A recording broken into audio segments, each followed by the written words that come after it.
Danny Flexen here for Seconds Out with Josh Ejakpovi, otherwise known as Hollywood Josh, of course. You're in Ultimate Boxer, September 20th at the Indigo. Just before we get into Ultimate Boxer specifically, just tell us one of the worst kept secrets, I guess, in boxing, how you got your nickname. Oh wow, yeah, I think it might remain one of the worst. Well, then again, I'm joking, but so many different reasons. My boxing club, they gave me the name, and whenever I asked them, why did you give me the name? They said, oh, it's because you're acting. Oh, because you're a bit of a diva in the gym. You never wanted to shower because you said that you wanted to shower. Everyone would go and shower in the gym after boxing. This is the amateur gym. And I would be like, oh, I'm not really sure about how the showers look. I'm not jumping in. Oh, you're a diva, Hollywood Josh. So there's so many different reasons they call me Hollywood Josh. So I don't really think there's one specific reason. I mean, you have done a lot of acting at quite a high level as well. Is that something you still pursue? I kind of pushed it to the side for a bit because acting is something you can do to the ages of, Morgan Freeman, So that's something with boxing, though, you've got to kind of get it while you're young. So. Do you get kind of starstruck at all? Now you're working in the industry anyway, but do you get starstruck when you work with people like Margot Robbie, Samuel L. Jackson, some of the big names you work with? To be honest, no.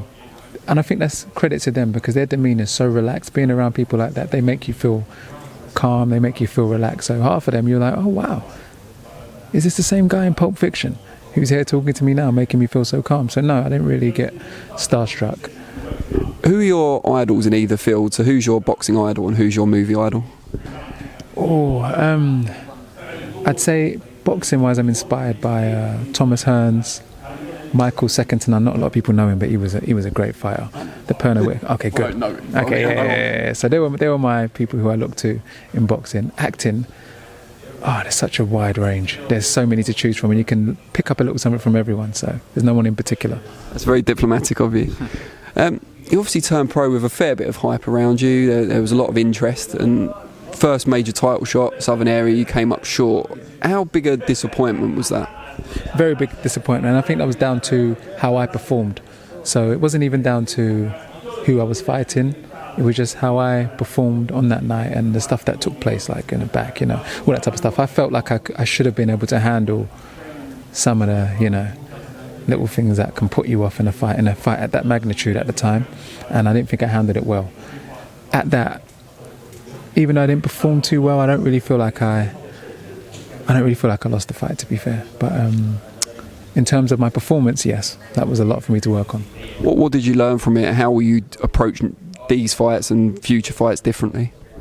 I think that experience alone means that any situation that happens isn't going to be new, so I can make the right adjustments. Where before I was kind of like, oh, any situation that can happen, I can handle it. Knowing that, no, these situations in a fight like this can affect you, I now know to put certain things in place, to have certain people around me, and to, So I definitely think I've learned from that. That was definitely a beneficial lesson that I've learned. Tell us a little bit about your training setup and some of the guys you sparred in the past. Okay, yeah, I train at the Secret Boxing Gym in London Bridge, a beautiful location, and that's under Richard Williams. Richard Williams, yeah, great trainer.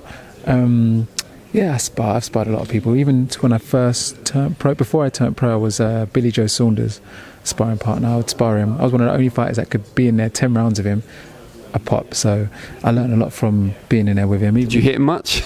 Yeah. It was good. That's why they kept bringing me back, because it was like two southpaws. You can move around like that. It was a good experience both ways. Vegas, sparring a lot of the guys from the Mayweather gym. I've been to Berlin under the Sauerlands, and I sparred a lot of their fighters, which are very good, and they've got a good regime out there. So yeah, I've had quite a lot of sparring. You ever spar Floyd himself back when you were still an amateur? No, I didn't spar Floyd. In fact, I asked to spar him, and he looked up at me like, I'm big for my weight division, so can you imagine how he probably looked at me? You get a lot of that, apparently. People that have gone over there have said before, like, he's very reluctant to spar anyone above kind of welterweight. You know, I think that's very smart and professional of him, because people are always going to want to try and scalp him, and you know how some people are in sparring. I think with Nigel Benn, he had to change his whole sparring regime because he kept on getting into wars, and that doesn't benefit you in fighting. So I think Mayweather's smart for that. When I asked him to spar, when he said no, I was like, yeah, I kind of respect that, because I am going to try and land a punch on you and say, I hit Mayweather. You are a bit of a stylist, it's fair to say. You're obviously rangy. How do you think this format will suit you? Well, I think it can leave a lot of people open. The fact that they know it's 3 minutes, a lot of people are going to try and rush their work and condense their work, and someone who's a stylist gives you that I'm always going to be a bit like look around and see what's there and work with what I've got. And I think that's always beneficial, never to jump in any situation blind, you know. Yeah. And just before we let you go, there'll be people out there that want to know a bit more about you. Obviously, the acting and the boxing, it's an intriguing mix. How can they find out more about you on social media? What are your main handles? Instagram is Hollywood_Josh1, the number, and that's pretty much the same for everything. Yeah. Brilliant. Well, we wish you the very best luck on 20th of September, and we look forward to watching you in action.